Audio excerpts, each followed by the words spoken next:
എല്ലാ കൂട്ടുകാർക്കും നല്ലൊരു രാത്രി ആശംസിച്ചുകൊണ്ട് മാമ്പഴത്തിന്റെ പുതിയ വീഡിയോയിലേക്ക് സ്വാഗതം. നമുക്ക് നേരെ രേവതിയുടെ സച്ചിയുടെ നാളത്തെ പ്രമോ വിശേഷത്തിലേക്ക് പോയാലോ. നാളത്തെ പ്രമോ വിശേഷത്തിൽ നമ്മൾ കാണാൻ പോകുന്ന അത്ര നല്ല വിശേഷങ്ങളൊന്നും തന്നെയല്ല. മഹേഷിനെ പോലീസ് പിടിക്കുന്നുണ്ട്. ഗജാനന്ദന്റെ പണിയില് സച്ചിക്കിട്ടൊരു പണി കൊടുക്കാൻ വേണ്ടിയിട്ട് ഗജാനന്ദൻ തീരുമാനിച്ചിട്ടുണ്ടായിരുന്നു. അപ്പൊ അതില് മഹേഷ് എന്ന് വീഴുവാണ്. അപ്പൊ അതിന്റെ വിശേഷങ്ങളും അതോടൊപ്പം തന്നെ മഹേഷിനെ തന്റെ കാറിന് രക്ഷിക്കാനായിട്ട് സച്ചി ഇറങ്ങി പുറപ്പെടുന്നുണ്ട്. അപ്പൊ അതിന്റെ കാഴ്ചകളൊക്കെയാണ് നാളെ നമ്മൾ കാണാൻ പോകുന്നത്. ഇന്ന് തന്നെ നമ്മൾ കണ്ടു ഗജാനന്ദന് ഒരു പണി കൊടുക്കാൻ തന്നെ തീരുമാനം സച്ചിക്കിട്ട്. അങ്ങനെ സച്ചിയുടെ കാറിനുള്ളില് കഞ്ചാവൊക്കെ ഒളിപ്പിച്ചു വെക്കാനായിട്ട് ഓട്ടം വിളിക്കുകയാണ്. ഈ സമയത്ത് മഹേഷാണ് ഓട്ടം ചെല്ലുന്നത്. അങ്ങനെ മഹേഷ് അറിയാതെ അപ്പം മഹേഷിനോട് പറഞ്ഞു, ഒരു പാക്കറ്റ് ഉണ്ട്, ഇതവിടെ എറണാകുളത്തുനിന്ന് ഒന്ന് എത്തിക്കണമെന്നൊക്കെ പറഞ്ഞിട്ടാണ് വണ്ടിക്കകത്ത് കയറ്റി വെക്കുന്നത്. മഹേഷ് നോക്കിയപ്പോ കുറച്ച് ഫ്രൂട്ട്സ് ഒക്കെ ആയിരുന്നു. ഫ്രൂട്ട്സും അതോടൊപ്പം തന്നെ ബേക്കറി ഐറ്റംസും. പക്ഷെ അതിന്റെ അടിയിൽ കഞ്ചാവ് ഒളിപ്പിച്ച് വെച്ച കാര്യമൊന്നും മഹേഷിന് അറിയില്ല. ഇതൊന്നും അറിയത്തില്ലാതെ മഹേഷ് കാർ എടുത്തോണ്ട് പോവായിരുന്നു. കുറെ ദൂരം ചെന്ന് കഴിയുമ്പോഴത്തേനും ചെക്ക് ചെയ്യുന്നുണ്ട്. മഹേഷിന് പ്രത്യേകിച്ചൊന്നും തോന്നിയില്ല. ചെക്ക് ചെയ്യുമ്പോൾ സാധാരണ അത് ഈ പോലീസുകാർ ചെക്ക് ചെയ്യുന്നുള്ള അത്രയും വിചാരിച്ചുള്ളൂ. പക്ഷെ ഒറ്റ എന്നുള്ള കാര്യം മഹേഷിനും അറിയില്ലായിരുന്നു. അങ്ങനെ ആ ബോക്സ് ഒക്കെ വലിച്ചു തുറന്ന് കഴിയുമ്പോൾ അതിനകത്തുനിന്ന് കഞ്ചാവൊക്കെ കിട്ടുവാണ്. മഹേഷിന് ഈ സമയം എന്ത് ചെയ്യണമെന്ന് അറിയത്തില്ല. തന്നെ സച്ചി വിശ്വസിച്ചേൽപ്പിച്ച കാറാ. അപ്പൊ കാറ് തിരിച്ചു കൊടുക്കണ തന്റെ ഉത്തരവാദിത്തമാ. പെട്ടെന്ന് സച്ചിയെ കുറിച്ചുള്ള ഓർമ്മ വന്നു കഴിഞ്ഞപ്പോ മഹേഷ് എന്ത് ചെയ്യുവാണ്, കാർ അവിടെ നിർത്താതെ കാർ എടുത്തോണ്ട് പോവാണ്. പോലീസുകാർ എന്ത് ചെയ്താ, അവര് പുറകെ പോവാ. ഈ സമയം സച്ചി തന്റെ ഫ്രണ്ട്സിനോടൊക്കെ കത്തി വെച്ചോണ്ടിരിക്കുവായിരുന്നു. അപ്പം ഫ്രണ്ട്സ് എല്ലാം സച്ചിനെ കളിയാക്കിക്കൊണ്ടിരിക്കുവായിരുന്നു. ഫസ്റ്റ് നൈറ്റിനെ കുറിച്ചുള്ള കാര്യങ്ങളൊക്കെ പറഞ്ഞ് കളിയാക്കിക്കൊണ്ടിരിക്കണേ. സച്ചി പറഞ്ഞു, പിന്നെ അങ്ങനൊന്നും ഇല്ലാന്ന് പറഞ്ഞ് സച്ചി ഒരു നാണത്തോടെയൊക്കെ നിൽക്കുന്നൊക്കെ ഉണ്ട്. ഈ സമയത്താണ് സച്ചിയുടെ ഫോണിലേക്ക് മഹേഷിന്റെ കോള് വരുന്നത്. മഹേഷ് വിളിച്ചിട്ട് ആ കാര്യങ്ങളൊക്കെ പറയാണ്. സച്ചി, നിനക്ക് ഞാൻ കാറ് തിരിച്ചു തരണമല്ലോ, ആ ഒരു ചിന്തയും കൊണ്ട് എനിക്കൊരു അബദ്ധം പറ്റിയെന്നൊക്കെ പറയുന്നുണ്ട്. എന്താ അബദ്ധം പറ്റിയത്, എന്താ മഹേഷ് എന്നൊക്കെ ചോദിക്കുകയാണ്. പിന്നീട് നടന്ന കാര്യങ്ങളൊക്കെ പറഞ്ഞു കഴിഞ്ഞപ്പോ ഒരു നിമിഷം സച്ചി ഞെട്ടിത്തെരിച്ചിരിക്കുക. സച്ചിക്ക് എന്ത് ചെയ്യണമെന്ന് അറിയത്തില്ലാത്ത വല്ലാത്തൊരവസ്ഥയായിപ്പോയി. പിന്നീട് സച്ചി തന്റെ കൂട്ടുകാരനെ കൂട്ടിയിട്ട് നേരെ എന്ത് ചെയ്യുവാണ്, ബസ് സ്റ്റാൻഡിലേക്ക് പോകണം. എനിക്ക് എത്രയും പെട്ടെന്ന് അവിടെ എത്തണമെന്നും പറഞ്ഞോണ്ടാ പോകുന്നേ. സച്ചിയുടെ കൂട്ടുകാരൻ പറഞ്ഞിട്ടുണ്ടായിരുന്നു, നിന്റെ ഫസ്റ്റ് നൈറ്റ് അല്ലേ, വീട്ടിൽ എങ്ങാനും അറിഞ്ഞിട്ടുണ്ട് എന്താ സംഭവിക്കുന്നത്, അതൊന്നും കുഴപ്പമില്ല, എനിക്ക് ഫസ്റ്റ് നൈറ്റിനേക്കാൾ ഇപ്പൊ പ്രധാനം എന്റെ കാറും മഹേഷനുമാണ്, അവരെ രക്ഷിക്കാന്നുള്ള മാത്രമാണെന്ന് പറഞ്ഞ് സച്ചി പോകുന്നത്. നീ ഒന്ന് വീട്ടിലേക്ക് ഒന്ന് പറഞ്ഞേക്കടാ പ്രശാന്ത് എന്നൊക്കെ അവനോട് പറയുന്നുണ്ടായിരുന്നു.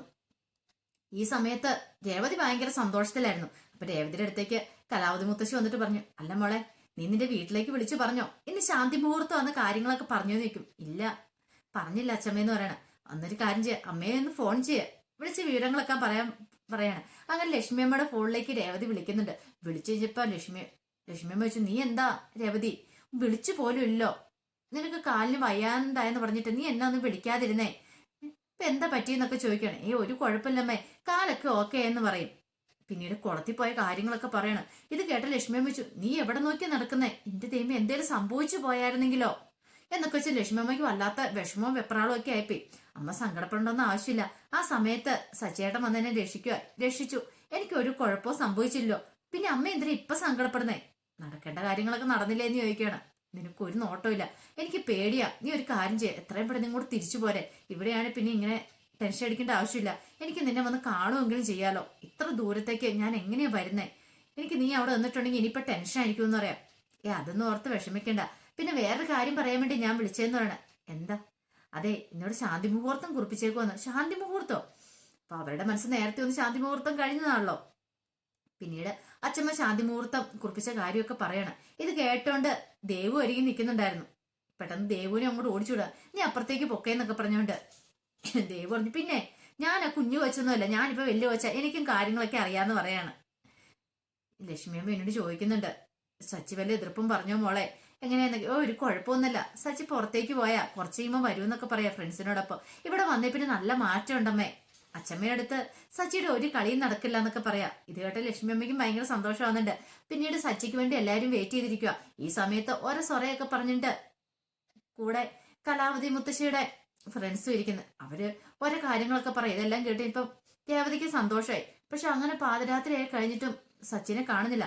സച്ചി വരേണ്ട സമയം കഴിഞ്ഞു, ഇത്ര വൈകിയോ, ഇതെന്ത് പറ്റിയെന്ന് ഓർത്തിരുന്ന് കഴിഞ്ഞപ്പോഴത്തേനും ഓരോരുത്തർ ഫ്രണ്ട്സൊക്കെ പോകാൻ തുടങ്ങി. ഫ്രണ്ട്സ് എന്ന് പറഞ്ഞിട്ട് കലാവതി മുത്തശ്ശിയുടെ കൂട്ടുകാരൊക്കെ.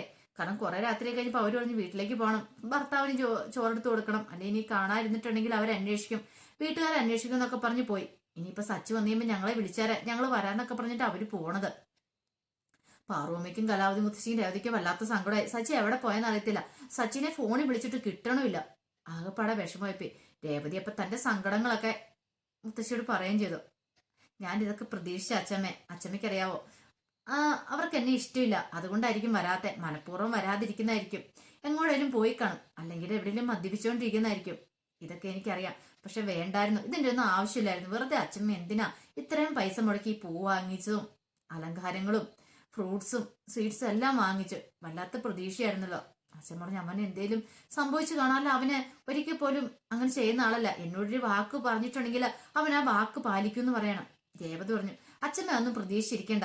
എനിക്കറിയാം, ഞാൻ കല്യാണം കഴിഞ്ഞ അന്ന് മുതൽ കാണുന്നല്ലേ, അതുകൊണ്ട് എന്നെ ഇഷ്ടമില്ലാത്തോണ്ടാ വരാത്തെ. അച്ഛമ്മ സങ്കടപ്പെടുമൊന്നും വേണ്ട, നമ്മൾ രേവതി ആശ്വസിപ്പിക്കുന്നുണ്ടായിരുന്നു. ഈ സമയത്ത് പ്രശാന്ത് അങ്ങോട്ട് വരുന്നേ. പ്രശാന്ത് വന്നിട്ട് സച്ചിനെ കുറിച്ചുള്ള കാര്യം പറയുക. സച്ചി വീട്ടിലേക്ക് പോയെന്നൊക്കെ എല്ലാം കണ്ട് രേവതിയുടെ ഞെട്ടന്. എന്തിനാ പോയെന്ന് ചോദിക്കുന്നുണ്ട്. എന്നുപോലെ വണ്ടിയുടെ കാര്യങ്ങളൊക്കെ പറഞ്ഞു. രേവതി പറഞ്ഞു, എനിക്ക് ഇപ്പൊ തന്നെ പോണെന്ന് പറയാം. പക്ഷെ കലാവതി മുത്തശ്ശി സമ്മതിക്കുന്നില്ല. നിന്നെ തന്നെ എങ്ങനെ ഞാൻ വിടുന്നേ? അല്ലെങ്കിൽ രവീന്ദ്രൻ എന്ത് കരുതും? ഒരു കാര്യം ചെയ്യാം, ഞാനിവിടെ വരാം, നാളെ നേരം വെളുക്കട്ടെ എന്നൊക്കെ പറയാം. പക്ഷെ രേവതി സമ്മതിച്ചില്ല. സച്ചിക്ക് എന്തെങ്കിലും ആപത്ത് സംഭവിച്ചിട്ടുണ്ടെങ്കിൽ അതെനിക്ക് സഹിക്കാൻ പറ്റില്ല. ഞാൻ കുഞ്ഞു വശമൊന്നും അല്ല അച്ഛമ്മേ. ദേ പ്രശാന്തിനോട് പറഞ്ഞാൽ മതി, എന്നെ ഒന്ന് വണ്ടി കയറ്റി വിട്ടോളും, ഞാൻ പൊക്കോളാന്ന് പറയാം. കലാവതി മുത്തശ്ശിക്ക് വല്ലാത്ത വിഷമമായിരുന്നു. അപ്പൊ രവീന്ദ്രനോട് ഫോൺ വിളിക്കുന്ന കാര്യം പറഞ്ഞപ്പോ രേവതി, വേണ്ട, ഫോൺ വിളിച്ച് പറയണ്ട, അച്ഛൻ ഇത് കേട്ടോണ്ട വിഷമോ. പോരാത്തന് അമ്മയുടെ വീട്ടിലേക്ക് പോയേക്കുമല്ല കല്യാണം വിളിക്കാനായിട്ട്. ഈ സമയത്ത് ഇത് അറിഞ്ഞു കഴിഞ്ഞിട്ടുണ്ടെങ്കിൽ അച്ഛന്റെ മനസ്സും വേദനിക്കും. വെറുതെ എന്തിനാ അച്ഛനെയും കൂടെ ടെൻഷൻ അടിപ്പിക്കണ്ട, അതുകൊണ്ട് പോകണ്ടെന്നൊക്കെ രേവതിയും പറയുവാണ്. രേവതിയുടെ ഇഷ്ടത്തിന് മുത്തശ്ശി വിട്ടുകൊടുത്തു. ഈ സമയത്ത് മഹേഷ് എന്ത് ചെയ്യുവാണ്? സച്ചിയോട് വിവരങ്ങളൊക്കെ വിളിച്ചു പറഞ്ഞിട്ട് കണ്ട ഊടുവഴിയെ കൂടെ എല്ലാം കാറും കൊണ്ട് പോരുവാണ്. എത്രയും പെട്ടെന്ന് സച്ചിയുടെ കയ്യിൽ വണ്ടി ഒന്ന് ഏൽപ്പിക്കണം. ഒരിക്കലും പ്രതീക്ഷിച്ച കാര്യമല്ല ഇങ്ങനെയൊക്കെ. ചതിയാണിത്. ആരോ തന്നെ ചതിച്ചിരിക്കുന്നതാണ്. തനിക്കിട്ട് വെച്ച ചതിയാണോ അതോ ഇനിയിപ്പോ സച്ചിക്കിട്ട് വെച്ച ചതിയാണോ നടത്തില്ല. അങ്ങനെ ഊടുവഴിയൊക്കെ കയറി വന്ന് ഒരിടത്ത് വണ്ടി നിർത്തിയിട്ടിട്ട് സച്ചിനെ വിളിക്കുന്നുണ്ട്. സച്ചി, ഞാൻ ഒരു വഴിക്ക് ഇവിടെ എത്തിയിട്ടുണ്ട്. എനിക്ക് എന്തായതൊന്നും അറിയത്തില്ല. കണ്ട ഊടുവഴിയെ കൂടെ ഒക്കെ ചാടിപ്പോന്നെ. നീ എവിടെ എത്തിയെന്നൊക്കെ ചോദിക്കുന്നത്. സ്ഥലമൊക്കെ പറഞ്ഞു കൊടുക്കുവാണ്. ഈ സമയത്താണ് പോലീസ് ജീപ്പ് അങ്ങോട്ട് വരുന്നത്. എത്ര ഊടുവഴി കൂടെ പോന്നിട്ടും മഹേഷിനെ വന്ന കയ്യോടെ പിടികൂടുവാണ് പോലീസ്. പിന്നീട് അവനെ ചോദ്യം ചെയ്യുക മാത്രമല്ല, അവന് അടിയും കൊടുക്കുന്നുണ്ട്. പോലീസുകാർ പിടിച്ചു നിർത്തിയപ്പോ അവിടെ നിന്നാ മതിയായിരുന്നു. പക്ഷെ അവൻ എന്ത് ചെയ്യുക, അവൻ ഓടിയെന്ന് പറഞ്ഞോണ്ട് വണ്ടി എടുത്തോണ്ട് കടന്നു കളയാൻ ശ്രമിച്ചതിന്റെ പേരില് അവനെ പൊക്കൊണ്ട് പോവാണ്. അത് മാത്രമല്ല, ആ കാറും കൊണ്ടുപോവാണ്. സച്ചിനെ ഫോൺ വിളിച്ചോണ്ടിരുന്നപ്പോഴാണ് ഈ സംഭവം നടന്നേ. സച്ചിക്ക് മനസ്സിലായി ഇനിയിപ്പൊ രക്ഷയില്ല, മഹേഷിനെ പോലീസ് കൊണ്ടുപോയെന്നുള്ള കാര്യം. സച്ചിക്ക് എന്ത് ചെയ്യണമെന്ന് അറിയത്തില്ല. അത് വല്ലാത്തൊരു അവസ്ഥയായിരുന്നു. വീട്ടിലേക്ക് പോകാൻ പോലും പറ്റാത്ത ഒരവസ്ഥ. നേരെ പോലീസ് സ്റ്റേഷനിലേക്ക് പോയിട്ട് എനിക്ക് കാര്യമുള്ളൂ, അല്ലാതെ ഇനിയിപ്പോ മഹേഷിനെ ഇറക്കാനായിട്ട് പറ്റില്ല. അവിടെ ചെന്ന എന്താ അവസ്ഥയെന്നും അറിയത്തില്ല. തന്നെ അവന്മാരെ പിടിച്ച് അകത്തിടുവോന്നും അറിയത്തില്ല. തന്റെ പേരിലാണല്ലോ കാറ് കിടക്കുന്നേ. അങ്ങനെ സച്ചിൻ നേരെ പോലീസ് സ്റ്റേഷനിലേക്ക് പോകുന്നുണ്ട്. ഈ സമയം രേവതി എന്ത് ചെയ്യണം? രേവതി ബസ് സ്റ്റോപ്പിലേക്ക് വരുവാണ്. അങ്ങനെ പ്രശാന്ത് രേവതിനെ ബസ് കയറ്റി വിടുവാണ്. രേവതി തന്നെ അങ്ങനെ വന്ന് ഇറങ്ങുവാണ്. അപ്പൊ അതിന്റെ കാഴ്ചകളൊക്കെയാണ് നാളെ കാണാൻ പോകുന്നത്. അങ്ങനെ സച്ചിനെ രക്ഷിക്കാനായിട്ട് രേവതി ഇനി പോലീസ് സ്റ്റേഷനിലേക്കൊക്കെ പോകുന്നുണ്ട്. അപ്പൊ അതിന്റെ വിശേഷങ്ങൾ കാണാൻ പോകുന്നത്. അങ്ങനെ ശാന്തി മുഹൂർത്തമൊക്കെ മുടങ്ങി. അവരുടെ ശാന്തി മുഹൂർത്തം മുടങ്ങിയാലും കുഴപ്പമില്ല.